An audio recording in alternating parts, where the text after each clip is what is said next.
I'm Connor Rutherford. I'm joined by John Blackshear, who's fresh off a second over Mike Kimball at Bellator 249 this past Thursday. What's up, Damon? How you doing? I'm doing good, brother. How are you? Good, good, good.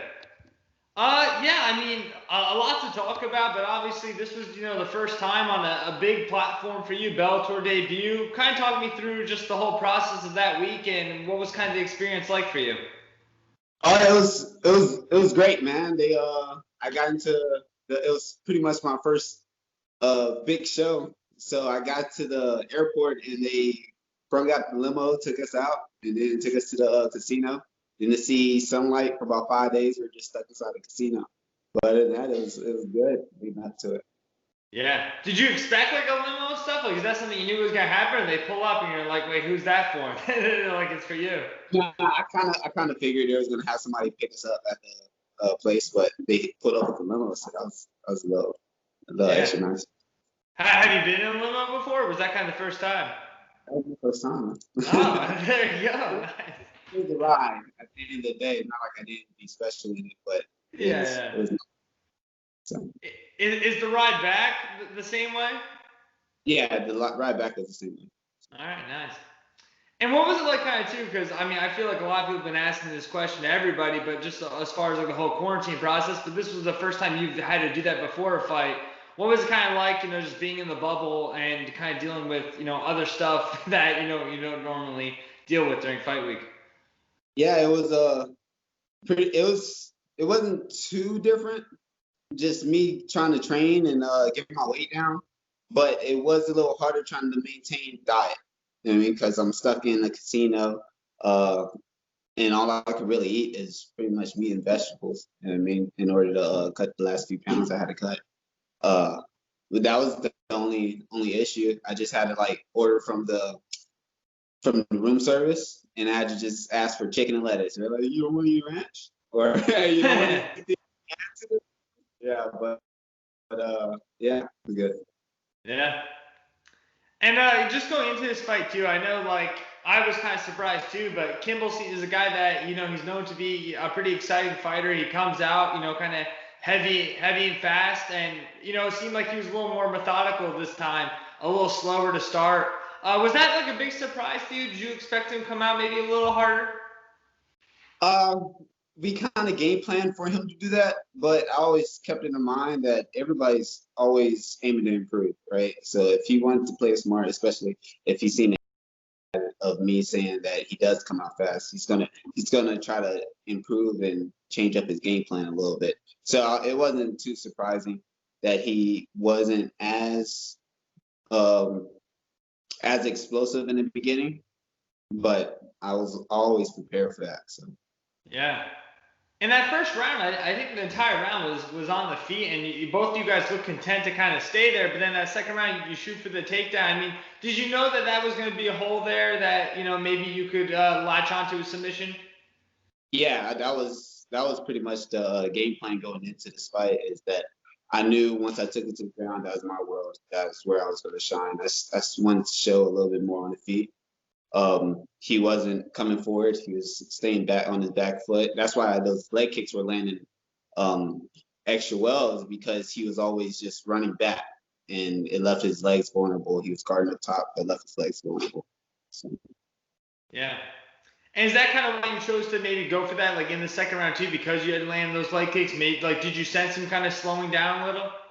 yeah, that was yeah. I was the game plan was a lot of feints, a lot of body shots, and leg kicks. We are going to work that for the first round. I should have implemented a little bit more fake takedowns in the first round, or even at least solidified one takedown in the first round. But I didn't wasn't able to get that. But I still was able to land a lot of leg shots. Yeah. So And six of your eight wins are by finish, and I think five of those all come in the second round. Like, what is it about that second round that you're able just to capture these kind of submissions and TKOs? I feel like I'm very adaptive. I can adjust on the fly uh, a lot easier than just most people. You know what I mean, most people come in, they have a game plan, or they've only got like a 3-2 that's in their arsenal. And I feel like I can come in and I can adapt to my opponent and then find holes a lot easier than most people. So second round, in the first round I already got the feel for my guy. In the second round, I exposed him. So Yeah. Do you just expect to finish in the second round now because it's happened so often? man, not really. If it's out there, I'll take it. You know what I mean? Yeah. I don't expect it, but if it's out there, I take it. It just ends up being there. So Yeah, because I know just like in everyday life too, it's like right, like the same thing keeps happening. You start to expect that that's gonna happen too. So I was just wondering like how that is in your mindset too, to maybe even that second round too, almost to kind of save yourself too for those later rounds if maybe that doesn't happen in the second. yeah, I'm always prepared to go past the second. Right? Yeah, I'm not satisfied with me thinking that it's just going to be over in the second and I don't have any gas for the third round. I always have Yeah, gas. for sure. And I know too. I know you guys had a cross paths down in Florida too, training together. Have you ever like sparred with him before? Like, what was kind of your interactions before this? The only like we chatted a few times and the only like I think the only interaction wrestling session was like 3 minutes and we both got to take down on one another. Yeah. Yeah, So it's not not too much. it wasn't too much training together at all. Yeah. Scheduled a fight, opponent he had fought, John Duma, and he Mhm. had reached out to me. He was like, "Hey, good luck. This guy, he's going to be good in this place, and you'll be able to take advantage in this spot." That was pretty much the extent of our conversations we had. Yeah, cool. And obviously with this one too, Kimball, he's 3-3 now, so obviously on paper it doesn't really like jump off, but he is a guy that I feel like has been pushed a little bit by Bellator. He has some shine for some of his quick finishes too. How big of a win is this for you in the grand? It was a big name. I don't. I think I've fought guys, at least on paper, that have been better than him. He's definitely better than what his record shows. I can honestly say that he's way better than what his record shows. But yeah, it was a big showing for me. Yeah. And how did this all kind of come up too with Bellator and everything? Because I know the last time I talked to you, I think you were actually still scheduled to fight Andre Sakantha, and then right after that, it was like a day later, or 2 days later, that ended up getting canceled. But I think when I had talked to you, kind of figured it was going that way. But how did this Bellator opportunity kind of come up? I was just training like normal, just looking for different opportunities. I was reaching out to my manager, asking for fights and whatnot. And then one of my friends who had just fought for Bellator as well had threw my name to. So not only did I have a manager give my name to Bellator, I also had a friend give my name to Bellator. And they offered up Mike Kimball. My friend was Taro and Mike Pagano. They had threw my name out to Bellator, and they helped me solidify this. Awesome. And now, like after this fight too, did you have any chances to talk to Bellator or anything like that? Maybe about upcoming fight, a contract, anything like that? No, not yet. I know my manager's doing a lot of work. I know he's been in negotiations with them. So. Awesome. And I think also too, I was looking as far as your record too. I think it's the first time you've strung wins together since 2017. What kind of balance do you feel like you've found as of late?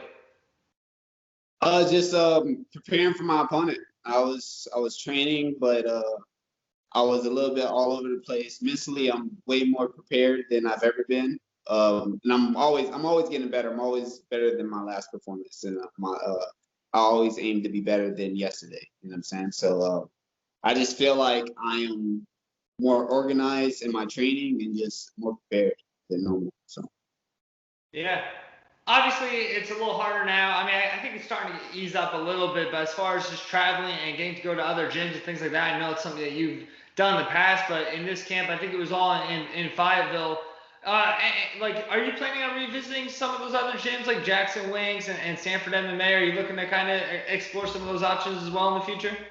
yeah, I definitely plan on going back to getting some more bodies and high level guys and getting some experience. I'm not sure exactly where going to go yet, but I'm definitely planning on going to one of those places.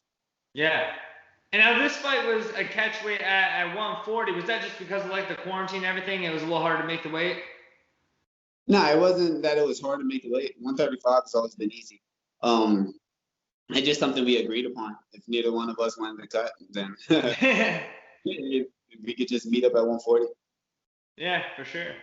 And obviously, like you were just talking, obviously your manager's trying to, see what he can do with Bellator and that. But with Bellator, and I mean, they even had a big bantamweight fight on the main card with that too, Villegas and Higo too.